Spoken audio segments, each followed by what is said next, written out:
ओंकारं बिन्दुसंयुक्तं नित्यं ध्यायन्ति योगिनः कामदं मोक्षदं चैव ओंकाराय नमो नमः। गुरुर्ब्रह्मा गुरुर्विष्णु गुरुदेवो महेश्वरः गुरु साक्षात् परब्रह्म तस्मै श्री गुरवे नमः। मैं योगाचार्य सूर्यकांत दत्ता। आज हम योग वशिष्ठ का अध्ययन करेंगे। योग वशिष्ठ का संबंध रामायण से है। भारद्वाज ऋषि के पास गुरुकुल में शिक्षा ग्रहण करने के लिए गए थे। वहां से जब शिक्षा ग्रहण करके पिताजी के पास वापस आए, पिताश्री के पास, तो आकर के राम जी ने कहा कि हे पिताश्री, मुझे पूरे भारत के तीर्थों का दर्शन करनी है। तो पिताश्री से आज्ञा लेकर के उन्होंने पूरा भारत के तीर्थों का दर्शन किए। जब वो अयोध्या वापस गए तो उनमें एक वैराग्य उत्पन्न हो गया है उस समय, जैसे भगवान बुद्ध के हुए थे। तो उस अवस्था में जब वैराग्य उत्पन्न हुए थे तो उस समय वशिष्ठ जी ने उनको ज्ञान दिए और वहां से योग वशिष्ठ की उत्पत्ति हुई। योग वशिष्ठ के संबंध में हम केवल उन बिंदु पे बात करेंगे जिसके संबंध में जिससे परीक्षा में प्रश्न पूछे जाते हैं। योग वशिष्ठ के परिचय में महर्षि वाल्मीकि जी ने योग वशिष्ठ को लिखे थे। याद रखिएगा, पूरा रामायण को महर्षि वाल्मीकि जी ने लिखे थे, तो योग वशिष्ठ भी महर्षि वाल्मीकि जी ने ही लिखे थे। ये जब भी प्रश्न आएगा तो योग वशिष्ठ को वशिष्ठ ऋषि ने नहीं लिखे थे, योग वशिष्ठ महर्षि वाल्मीकि लिखे थे, क्योंकि संपूर्ण रामायण का रचना महर्षि वाल्मीकि किए थे। योग वशिष्ठ के लेखक महर्षि वाल्मीकि हैं। इसमें परब्रह्म, पुनर्जन्म, जीवन मुक्ति के विषय है। योग वशिष्ठ में अज्ञान और भ्रांति नाश करके आत्मा आनंद की प्राप्ति के बारे में बताया गया है। योग वशिष्ठ के 2 खंड है। प्रथम खंड में 5 प्रकरण, नाम याद रखिएगा, 5 प्रकरण परीक्षा के लिए बहुत महत्वपूर्ण है। 5 प्रकरण: वैराग्य प्रकरण, मुमुक्ष प्रकरण, वैराग्य प्रकरण, हम इसको ऐसा कह सकते हैं कि वैराग्य, मुमुक्ष, व्यवहार, उत्पत्ति, स्थिति व उपशम, ये है। द्वितीय खंड में 2 प्रकरण है, निर्वाण पूर्वार्ध और निर्वाण प्रकरण उत्तरार्ध है। इनका नाम याद रखिएगा। ज्ञान से आधि व्याधि का नाश होता है। आधि अर्थात मन की बीमारी होती है, व्याधि मतलब शरीर की बीमारी होती है। आधि व्याधि की अवधारणा के लिए इसका संबंध योग वशिष्ठ में 5 कोशों से बताया गया है। आनंदमय कोश। आनंदमय कोश में क्या होती है कि इस कोश में स्वास्थ्य की कोई हानि नहीं होती। इसमें वात पित्त कफ सम रूप से रहता है। इसमें हम आधि के बारे में बात कर रहे हैं, जो मन की बीमारी होती है, कहाँ से आती है उसके लिए। आनंदमय कोश में क्या होती है कि इस कोश में स्वास्थ्य की कोई बीमारी नहीं होती, कोई हानि नहीं होती, क्योंकि इसमें वात पित्त कफ तीनों समरूप होते हैं। यहाँ भी हमें वात पित्त कफ की बात कही गई है योग वशिष्ठ में, जिसको आयुर्वेद में कहा गया था। विज्ञानमय कोश। विज्ञानमय कोश में क्या, इस कोश में कुछ दोषों की सूक्ष्म प्रक्रिया प्रारंभ होती है। इसमें अभी रोग नहीं बन पाते हैं, क्योंकि इसमें दोषों की प्रक्रिया ठीक दिशा में नहीं हो पाती। विज्ञानमय कोश। मनोमय कोश। इस कोश में, मनोमय कोश में वात पित्त कफ की असम स्थिति शुरू होती है और यहीं पर आधि की शुरू होती है। कहाँ पे? मनोमय कोश में। परीक्षा में अगर आता है कि किस कोश में आधि की शुरुआत होती है, तो आप बोलोगे मनोमय कोश में। आधि मतलब क्या होती है? मानसिक बीमारी होती है। अब होते हैं व्याधि। अभी 3 कोशों में हमने ऊपर की जो बात की है, तो इन 3 में से मनोमय कोश में से आपका मानसिक बीमारी यानी आधि शुरू होती है। उसके बाद कहाँ आती है? शरीर पर आती है व्याधि। प्राणमय कोश। ये आधि जो मनोमय कोश से उत्पन्न हुई थी, ये प्राण को दूषित करती है। फिर इसके कहाँ आती है? प्राणमय कोश में आती है। फिर वो अन्नमय कोश में आती है। इस प्रकार प्राण के दूषित होने से फिर अन्नमय कोश यानी स्थूल शरीर भी दूषित होता है, उसे व्याधि कहते हैं।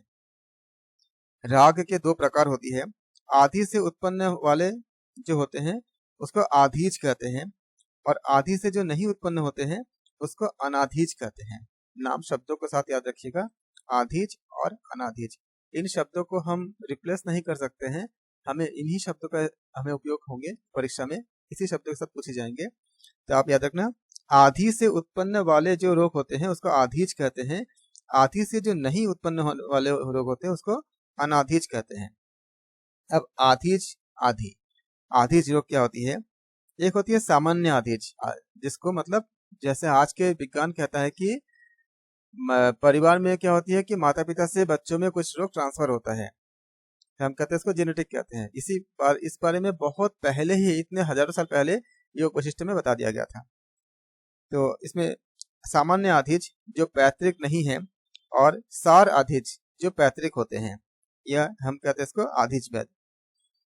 ये हमने देखा कि आधीज बीमारी क्या होती है, यह मन की बीमारी होती है आधी। अब हम बात करते हैं कि मनोदैहिक विकार, साइकोफिजियो जो डिजीज होती है, जिसके बारे में अभी विज्ञान बता रहा है, इसके इतने हजारों साल पहले इसको बारे में समझा दिया गया था। मन के दूषित होने पर प्राणमय कोष दूषित होता है, प्राणमय के दूषित होने से अन्नमय कोष अर्थात शरीर दूषित होता है, इसे ही मनोदैहिक विकार कहते हैं। मन से प्राण में जाता है, प्राण से अन्न में शरीर में आता है, ये क्रमशः मन और प्राण से हमारे शरीर में आते हैं। अब आते हैं स्वतंत्रता के 4 स्तंभ।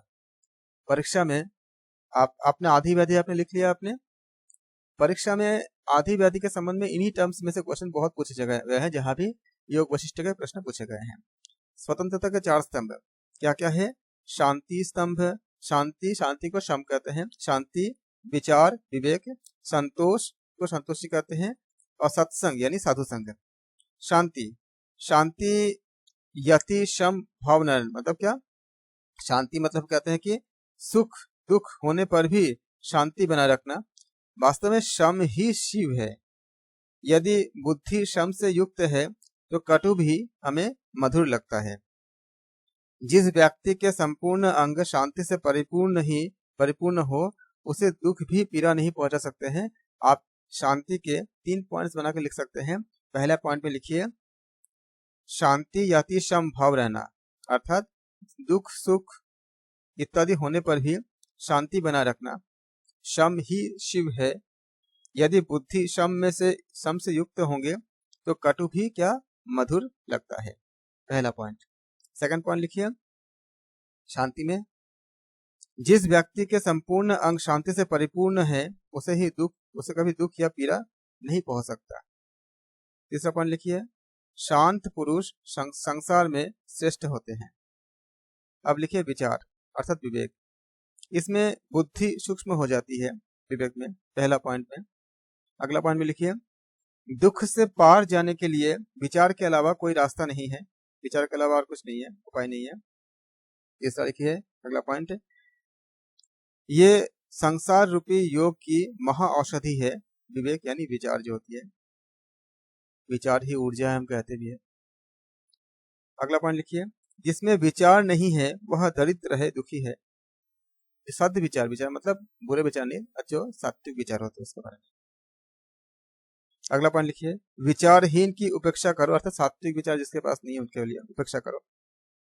अगला पॉइंट लिखिए, जिसके पास विचार नहीं है वो निर्जन स्थान पर उगे वृक्ष की तरह है। अगला पॉइंट लिखिए, जिसमें ये सात्विक विचार के लिए है। इस सात्विक विचार से दुख विनाश होता है। विचार से तत्व ज्ञान प्राप्ति होती है। तत्व ज्ञान से क्या होती है? मन की जितना भ्रांति है वो नष्ट हो जाती है सात्विक विचार से। इससे असीम आनंद की प्राप्ति होती है। विचार वाला व्यक्ति उदासीन हो जाता है योग वशिष्ठ के अनुसार। परमात्मा परंत जो विचार है वह श्रेष्ठतम है। हमने शांति को देखा, हमने विचार को समझा। विचार को विवेक भी कहते हैं, याद रखिएगा, विचार को विवेक भी कहते हैं। संतोष, इस क्या है आपका स्तंभ? क्या है?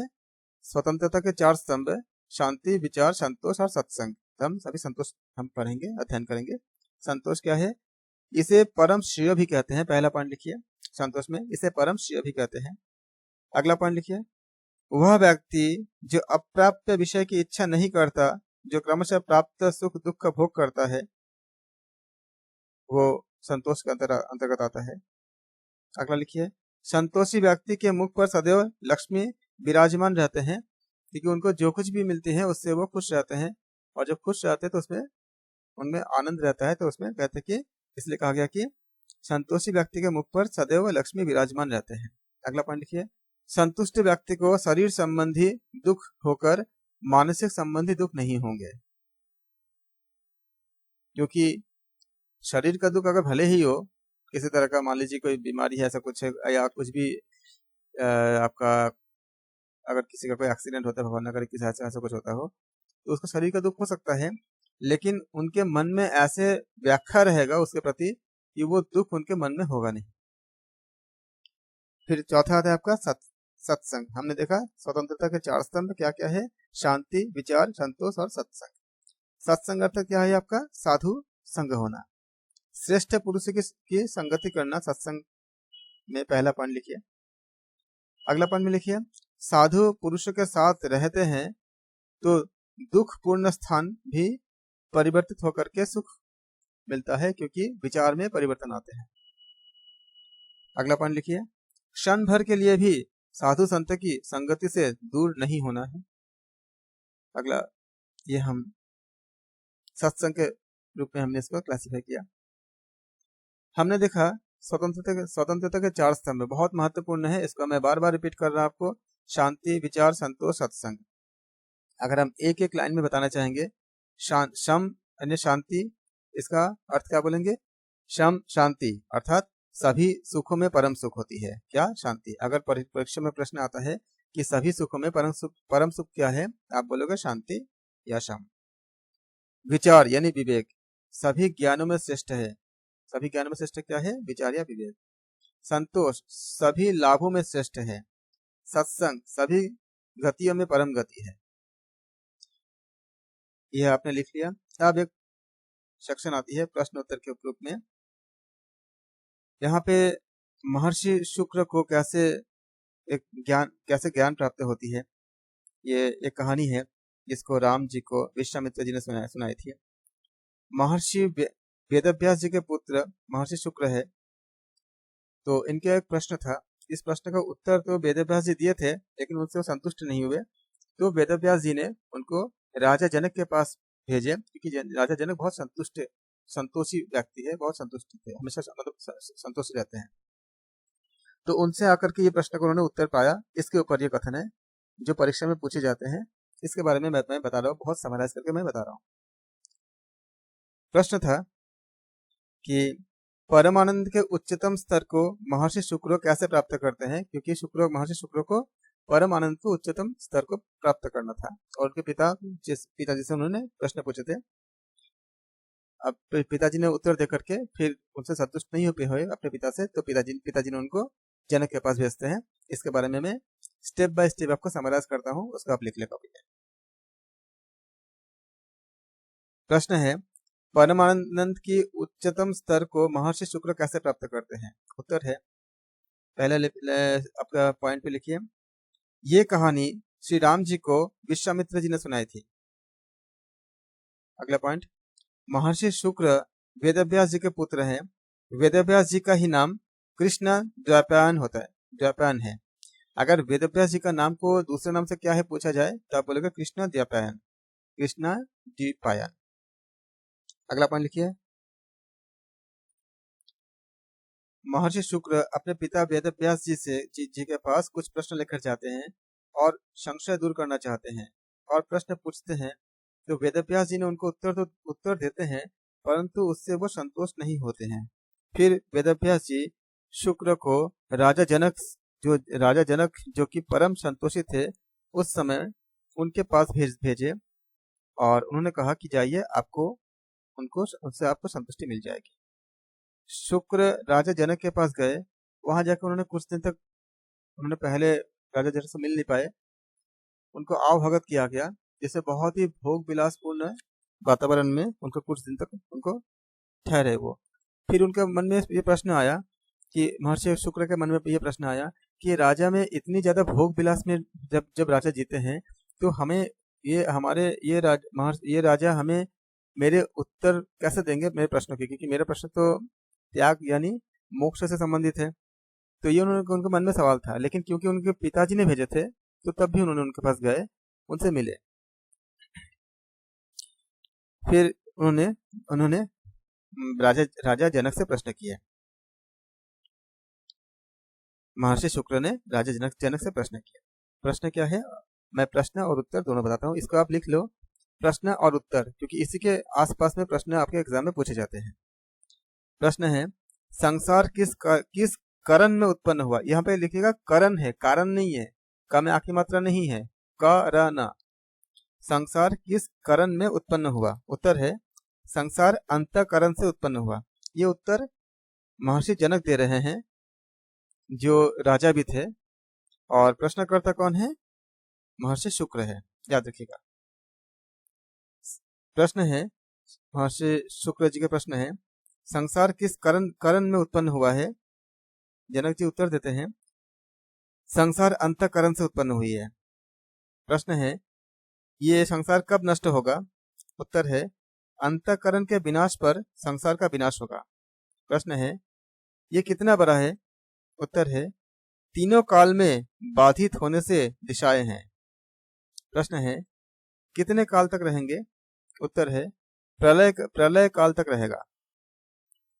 प्रश्न है, इस संसार का मालिक कौन है। उत्तर है निर्विकार ब्रह्म संसार का मालिक है। ये मुख्य बिंदु है जो प्रश्न परीक्षा के लिए बहुत आपका रिलेवेंट है, जो जरूरी है। अगर आपको मुख्य ग्रंथ पढ़नी है तो इसको आप अलग से पढ़ें, आपको बहुत कुछ इसमें है। इसमें 32,000 श्लोक है, पूरा योग वशिष्ठ में बहुत विस्तृत रूप से है। हम इसमें खाली मुख्य चीज ले रहे हैं जो हमारे परीक्षा के सिलेबस को कवर करता है और हमारे प्रश्नों की रूपरेखा को हमें ये संगठित करता है। फिर राजा जनक ने कहा कि तुम्हें ज्ञान है। उन्होंने पूछा ज्ञान के बारे में, तो राजा जनक ने कहा कि तुम्हें ज्ञान है और यही पूर्ण है, बस संशय से बाहर आ जाओ और संतोष करो। क्योंकि ज्ञान पहले से होता ही है अंदर, उसके ऊपर एक आवरण रहता है संशय का। जैसे ही संशय से बाहर आओगे तो आप इसको प्राप्त कर जाओगे। तो जब उन्होंने शुक्र जी ने जनक जी के बातों को अनुसरण किए तो उनको ज्ञान की पुष्टि हुई। प्रश्न, विश्रांति कब प्राप्त होती है। उत्तर, परम तत्व के प्राप्त होने के बाद भी उसके बाद शास्त्र व आचार्य के साथ संवाद होने पर विश्रांति प्राप्त होती है। यहाँ पे ये समाप्त होता है। अगला आर्टिकल लिखिए, योग वशिष्ठ के अनुसार योग के 5 अवरोध क्या है। देखिए, पहला है इच्छा, दूसरा है क्रोध, तीसरा है लोभ, चौथा है भय, पांचवा है निद्रा।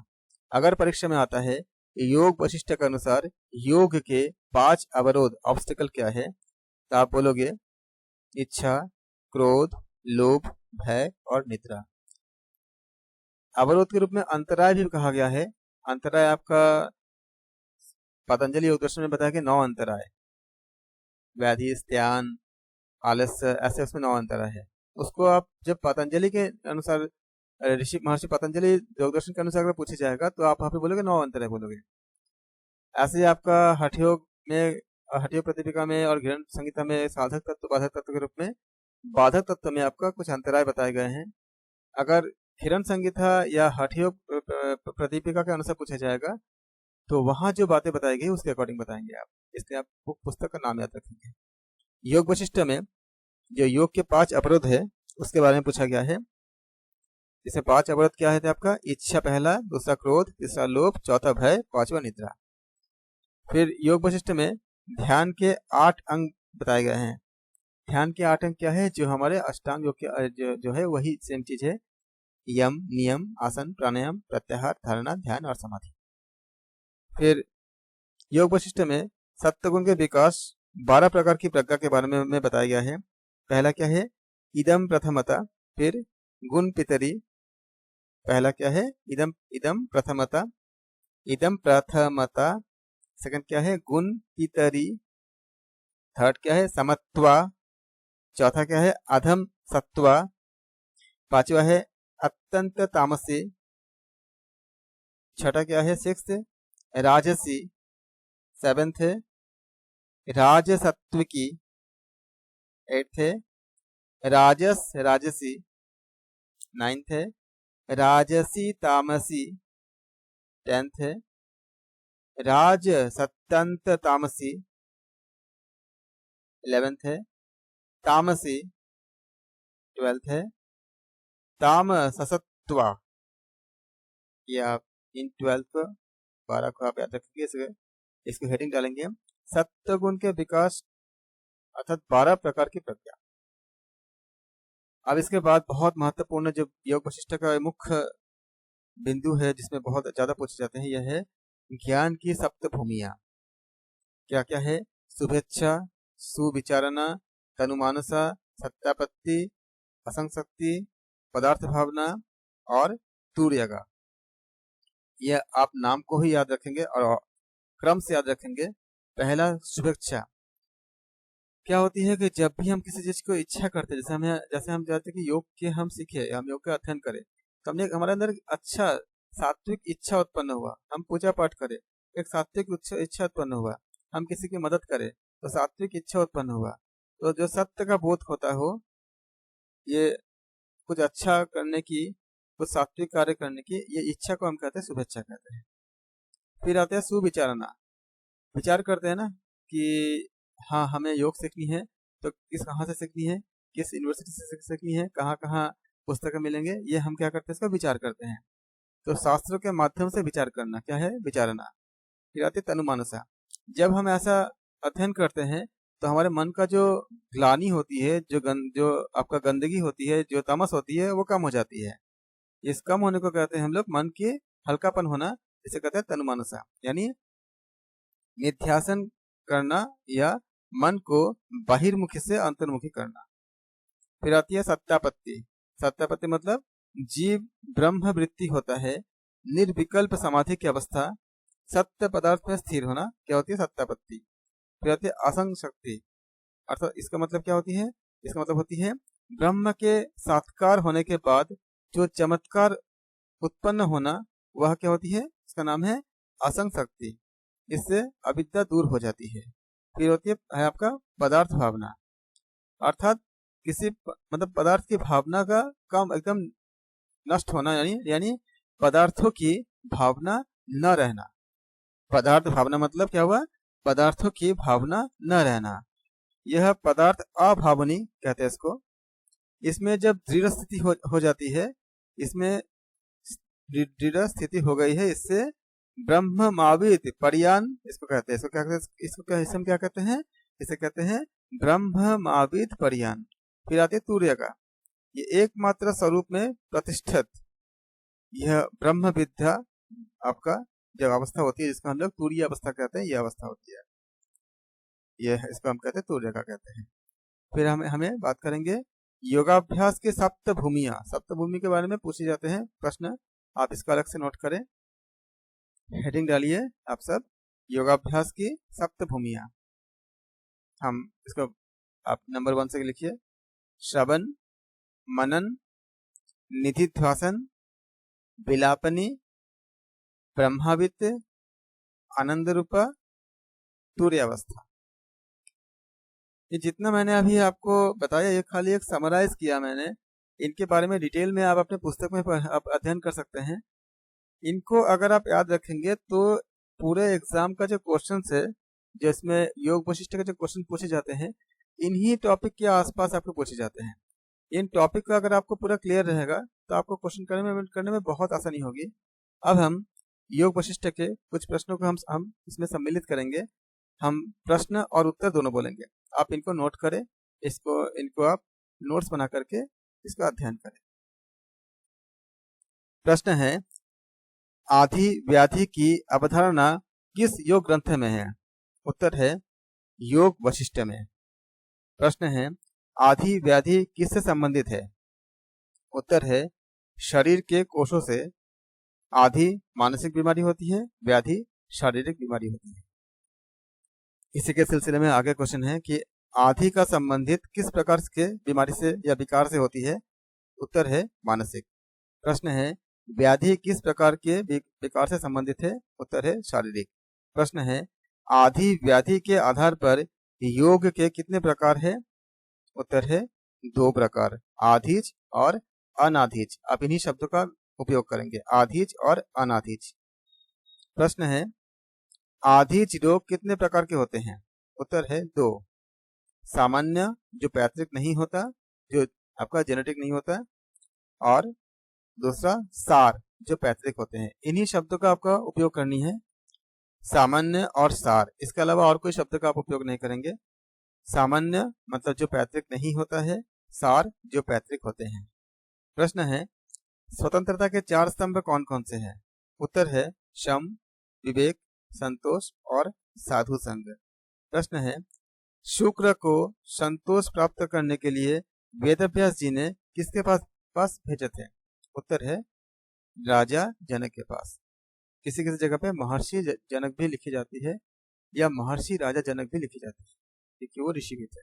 तो ये सारा सही है। अगर राजा जनक लिखी जाए, महर्षि जनक लिखी जाए, आप उसमें जो भी ऑप्शन रहेगा आप करेक्ट ओके उसको टिक करोगे उसको।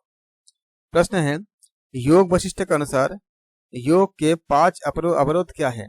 उत्तर है 5 अवरोध क्या क्या है? इच्छा, क्रोध, लोभ, भय और निद्रा। इसको आप याद करो, इसको याद कर लीजिएगा इस प्रश्न को। प्रश्न है, सप्त ज्ञान भूमि किस ग्रंथ में दी गई है? उत्तर है योग वशिष्ठ। प्रश्न है, आधि व्याधियों का जड़ से नाश किसके द्वारा होता है? उत्तर है ज्ञान के द्वारा या ज्ञान से। प्रश्न है, योग वशिष्ठ के प्रथम प्रकरण के अंतर्गत क्या क्या है? तो आप बोलोगे उत्तर है इसका उत्पत्ति, वैराग्य, मुमुक्ष प्रकरण। उत्पत्ति, वैराग्य, मुमुक्ष प्रकरण, ये प्रथम प्रकरण के अंतर्गत है। प्रश्न है, योग वशिष्ठ किस साहित्य से संबंधित है? योग वशिष्ठ किस साहित्य से संबंधित है? उत्तर है वेदांत साहित्य।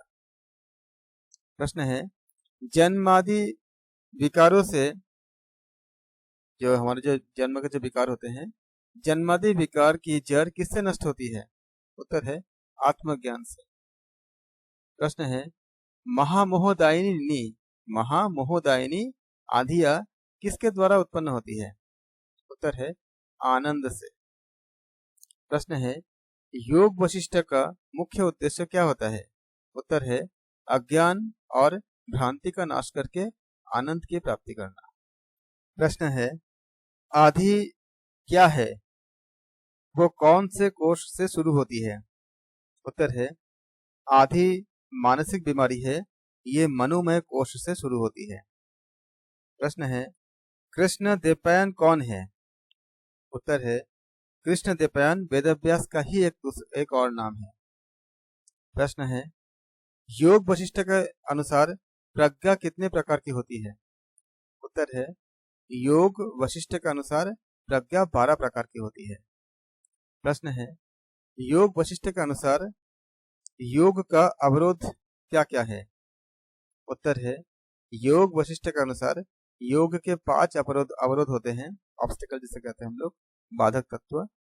इसमें अवरोध शब्द का उपयोग किया गया है, काम, क्रोध, निद्रा, लोभ और भय।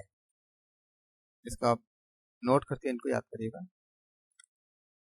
प्रश्न है, योग वशिष्ठ नामक ग्रंथ का रचनाकार किसे माना जाता है? कौन है इसके रचयिता? उत्तर है योग वशिष्ठ का रचयिता महाकवि वाल्मीकि है। प्रश्न है, योग वशिष्ठ ग्रंथ के कथानक के आधार क्या है? योग वशिष्ठ के ग्रंथ के जो कथा है उसका आधार क्या है? उत्तर है ऋषि वशिष्ठ द्वारा राम जी को दिए गए प्रवचन, ये योग वशिष्ठ का आधार है। प्रश्न है कि योग वशिष्ठ में कुल कितने श्लोक के वर्णन है? जिसमें करीब 32,000 श्लोक के वर्णन है। उत्तर है 32,000। प्रश्न है, योग वशिष्ठ नामक ग्रंथ को कितने भागों में वर्गीकृत किया गया है? ये इसको परीक्षा में या आने की संभावना है कि यह बहुत इंपॉर्टेंट क्वेश्चन है कि योग वशिष्ठ नामक ग्रंथ को कितने भागों में वर्गीकृत किया गया है? आप बताएं इसका उत्तर क्या होगा? योग वशिष्ठ नामक ग्रंथ को 6 भागों में वर्गीकृत किया गया है।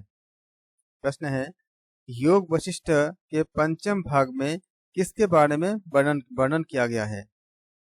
उत्तर है, योग वशिष्ठ के पंचम भाग में व्यक्ति के मुक्त कराने में ध्यान और उसकी शक्ति, इसके बारे में वर्णन किया गया है। प्रश्न है, योग वशिष्ठ के प्रथम भाग में किसके बारे में वर्णन मिलता है? उत्तर है, योग वशिष्ठ के प्रथम भाग में जीवन की प्रकृति के बारे में वर्णन मिलती है। प्रश्न है, योग वशिष्ठ में आध्यात्मिक ज्ञान की प्रक्रिया में दूसरा चरण कौन सा माना गया है? तो हमने अभी क्या पढ़ा था? सुविचारणा या सिंपली विचारणा। क्योंकि पहला क्या है? शुभेच्छा, फिर क्या था आपका सुविचारणा, फिर क्या था? तनुमानसा। अभी हमने अध्ययन किया था। तो ऑप्शन क्या, इसका आंसर क्या होगा? इसका सुविचारणा या विचारणा, क्योंकि हम विचार करते हैं सेकंड स्टेज में। प्रश्न है, योग वशिष्ठ में आध्यात्मिक ज्ञान की प्रक्रिया का अंतिम चरण किसे कहते हैं? तो उत्तर क्या होगा? तुरीय का, क्योंकि तुरीय अवस्था क्या अंतिम चरण होती है। हमने इसका अभी अध्ययन किया था। प्रश्न है, योग वशिष्ठ में मुक्ति के 4 द्वारपाल बताए गए हैं, उसमें से प्रथम द्वारपाल कौन सा माना गया है? उत्तर है, आत्मा और गैर आत्मा के बीच के भेद को जो समझना, इसे हम कहते हैं प्रथम द्वारपाल बताया गया है। प्रश्न है, योग वशिष्ठ में मुक्ति और आनंद की प्राप्ति के लिए सप्त भूमि का उल्लेख मिलता है। सप्त भूमि में छठी अवस्था किसे कहते हैं? उत्तर है, पदार्थ भावनी को छठी अवस्था कहते हैं। प्रश्न है, सभी प्रकार के जो विकास है, सभी प्रकार का विकास मनुष्य द्वारा चिंतन, मनन और अभ्यास के ही द्वारा संभव होती है। किस गुण के द्वारा? उत्तर है, सतोगुण यानी सात्विक गुण के द्वारा। प्रश्न है, योग वशिष्ठ में ध्यान के 8 चरणों में से प्रथम चरण किसे बताया गया है? उत्तर है, ज्ञान युक्ति। ध्यान के 8 चरणों में से प्रथम चरण किसे बताया गया है? ज्ञान युक्ति को। प्रश्न है, योग वशिष्ठ में बताई गई कर्तव्य भावना का त्याग, जो इसमें जो कर्तव्य भावना का जो त्याग जो बताया गया है, इस त्याग का तात्पर्य क्या है? उत्तर है, कर्मों की संलिप्तता से मुक्ति होना। लेकिन अपना कर्तव्य तो पूरा करनी होती है हर जगह पे, लेकिन कर्मों की संलिप्तता से मुक्ति होना योग वशिष्ठ में बताई गई कर्तव्य भावना का त्याग का अर्थ है। आज हमने योग वशिष्ठ का कंप्लीट और क्विक रिवीजन पूरा किया, संपूर्ण किया। इसमें हमने बहुत सारे जो क्वेश्चंस पूछे गए थे, अलग अलग तरह के क्वेश्चन जो बनते हैं, जो इम्पोर्टेंट क्वेश्चन है, उसका हमने इसको एक साथ किया, हमने समावेश किया। हम उम्मीद करते हैं कि आप इसको अच्छे से रिवीजन करेंगे, नोट्स बनाएंगे।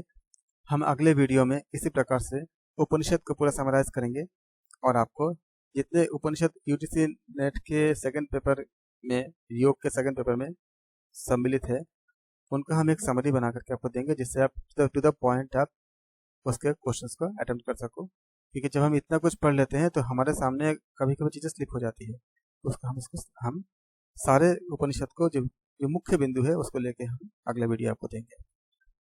हम शांति पाठ करेंगे।